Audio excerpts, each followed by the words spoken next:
Hi, AJ Hartley here, novelist, Shakespeare professor, Atarashii Gakko fan, and I want to do a review of the first weekend show that they just did at Coachella. I wasn't there in person, I watched it streaming live. At the time I wasn't certain what I was doing sitting up at 1 o'clock in the morning to watch this, but oh my god, it was so worth it.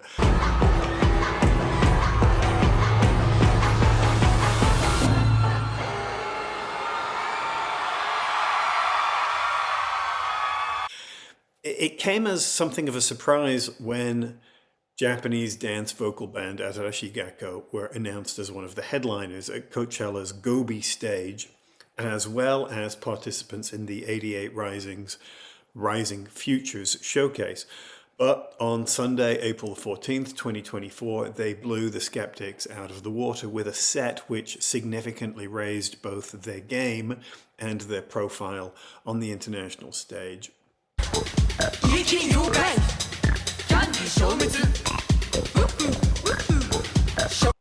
Earlier in the day, they'd appeared on the Mojave stage, joined alternately by Asobi and A-Witch, and performed versions of Pineapple Kryptonite, Tokyo Calling, and Giddy Giddy while teasing a new collaboration with Lil Uzi Vert.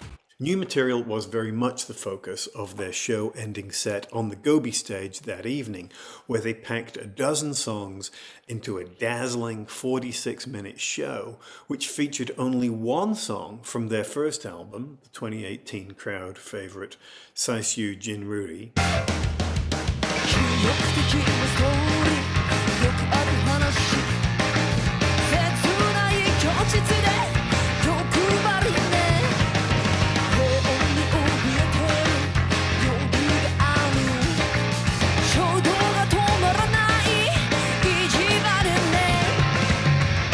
And nothing from their second album, choosing instead to focus on their most recent material, including debuting an extraordinary 3 new songs.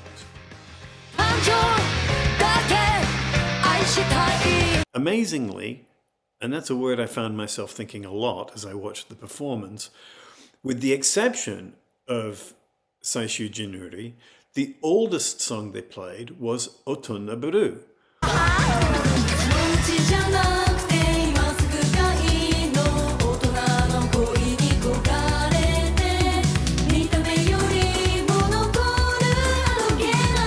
Which, though released in 2020, didn't catch fire until it became a viral sensation last year, launching the group into mainstream popularity in Japan.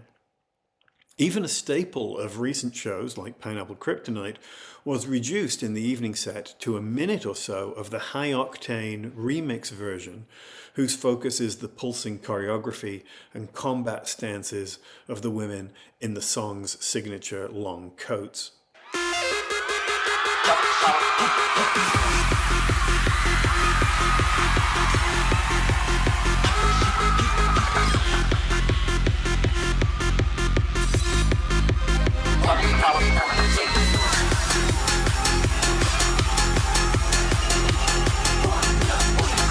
Elsewhere, Atarashii Gakko's traditional sailor suit uniforms were given a new twist. First, overlaid with the brightly colored kimono jackets associated with Toriansei, a ditty from earlier in the year which riffs on traditional children's games and pedestrian crossings.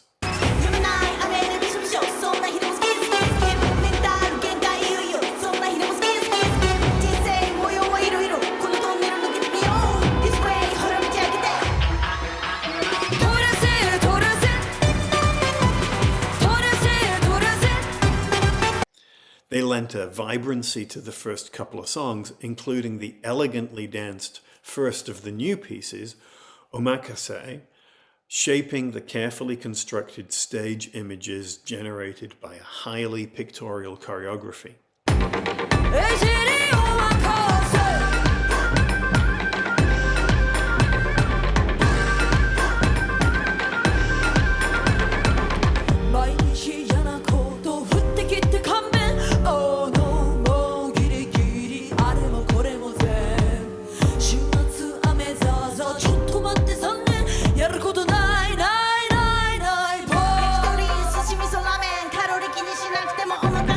Once the kimono jackets came off, we saw that their usual school uniforms had been modified, the blue trim replaced with a more mature black, and the white overlaid with a textual collage of the band's name in kanji, kana, and English.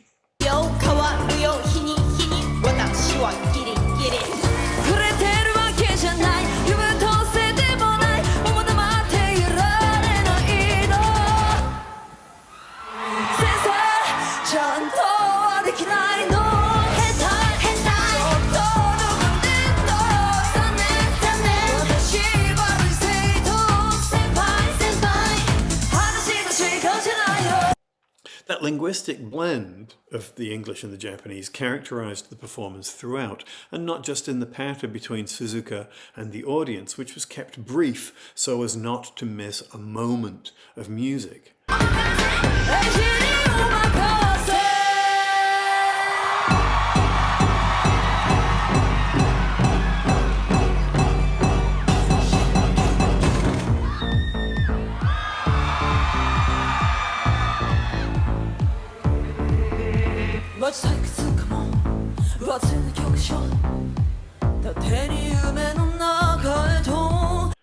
The whole felt like a delicately finessed step in Atarashii Gakko's move into the international spotlight, something 88 Rising has been orchestrating for several years now, though this was a massive step forward and made me believe something which I always doubted, that a Japanese band singing primarily in Japanese could achieve mainstream success in the US as something other than a curiosity. Bands like Baby Metal, who've also recently had success with foreign collaborators, including Lil Uzi Vert, have led the way, of course. But their fan base, devoted though it is, and I consider myself one of them, still tends to be pretty niche and is apart from the main currents of youth culture.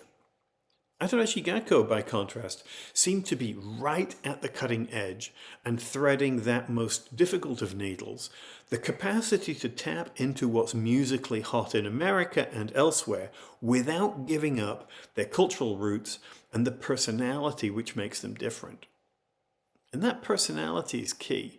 Over the last few years, I've watched Atarashii Gakko grow in confidence as performers under an increasingly intense spotlight, balancing quirk and youthful fervor with skillful, tightly drilled choreography, surprisingly rich vocals, and catchy songs which alternate between angst and optimistic determination.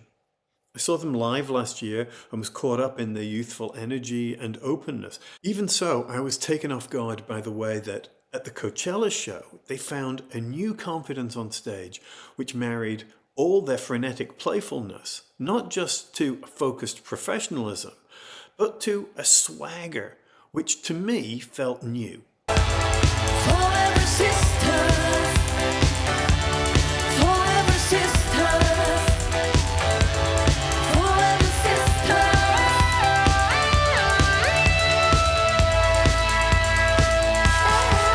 Though it was clearly carefully rehearsed, they looked utterly at ease, and for the first time, and this is with a general audience, remember, I felt that Suzuka was a legitimate rock star, in her element, magnetic, and totally in command. Everybody say arigato. One more, arigato. Arigato. Oh, nice, beautiful Japanese. For her, and for the group as a whole, it felt like a coming out party, a confident step into a new mainstream limelight. That sense of confidence, even bravado, was there in the set's overall feel and in its specific choices. Song transitions were rapid and deft, often self-consciously grandiose, as when they shifted into their biggest song to date via a refrain built around their own name, which segued brilliantly through Deep Purple's Smoke on the Water. Let me hear you, Atarashii Gakko. Don't be shy. Let me hear you, Atarashii Gakko.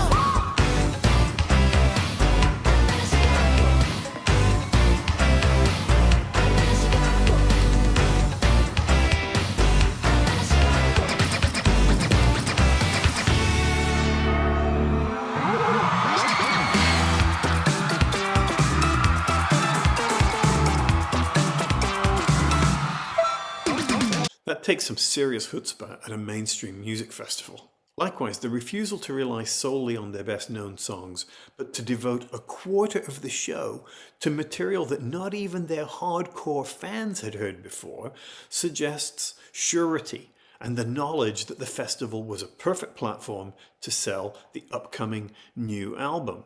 Ah, by the way, new album. The new songs, Omakase, Arigato, and Forever Sisters blend traditional Japanese sounds with Showa dance pop and hard rock guitars in ways nicely reminiscent of some of their most melodic pieces before, reminding us of what AG bring to the electronic music scene.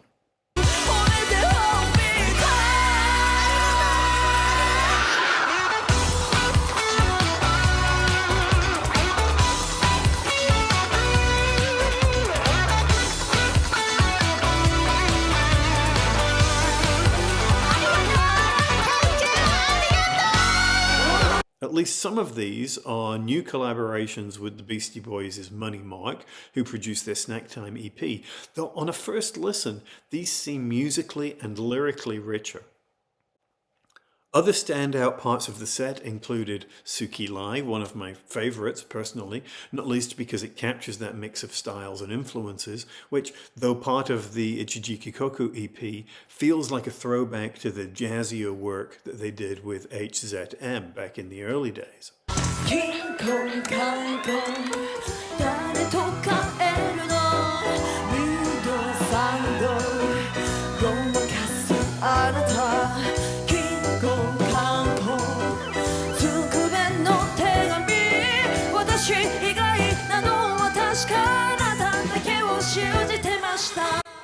The rap breaks in these songs also showcased Rin's talents in that department, and it felt like this was a great venue for her to strut her stuff.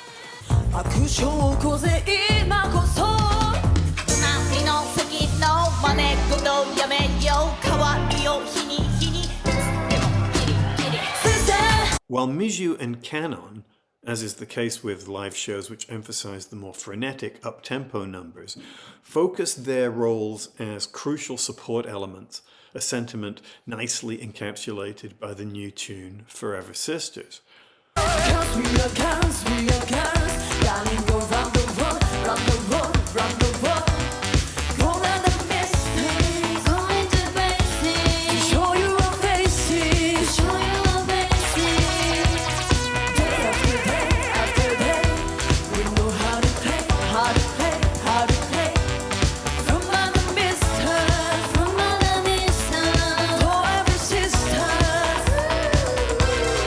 Here, as elsewhere, the group are perfectly in sync, executing a wide variety of beautifully expressive dance styles, from the fluid and sensual to the staccato and mechanical, in ways demonstrating both rigorous practice and deep wells of raw talent. The camera operators clearly struggled to match the rapid shifts as to which of the four was carrying the lead vocal, which is a testimony to the democracy of the group and the way they draw on each other's distinctive strengths. As far as the dance itself is concerned, I can't think of many other performers who could best them, and even fewer who could keep up the kind of relentless pace that they manage here without losing a step. It's pretty remarkable.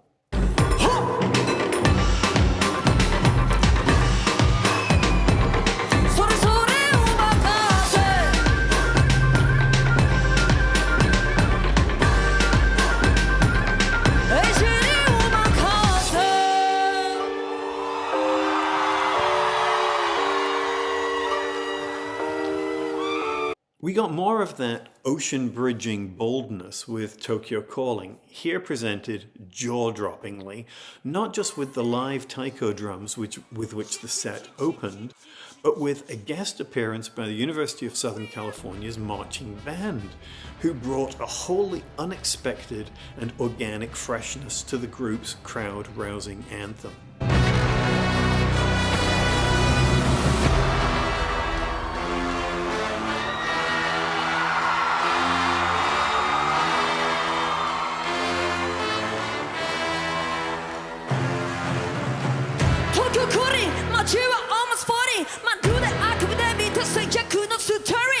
was both breathtaking and brilliant, a perfect way to stage the kind of cross-cultural harmony the band were trying to execute. But it was more than just cleverness or quirk. It built a sense of specifically local community in the moment, something that live shows by bands working through a familiar playlist often fail to do.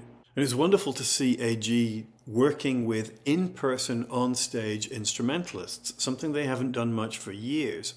Hopefully we'll see more of this going forward, since it reinforces that unique sense of liveness that stamps performances and makes them unique.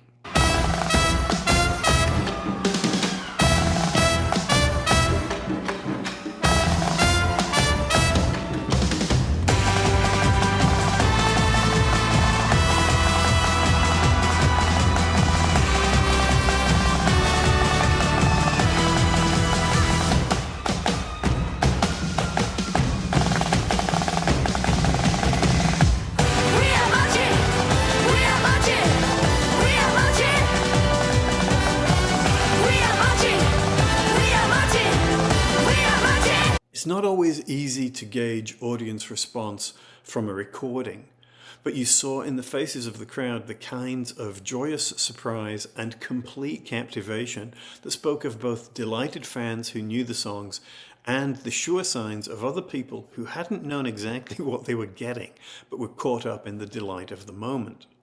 The show concluded with a playfully extended version of 999, in which the song's treatment of the frustrations of contemporary life was enlarged to include Suzuka's unwillingness to leave the stage.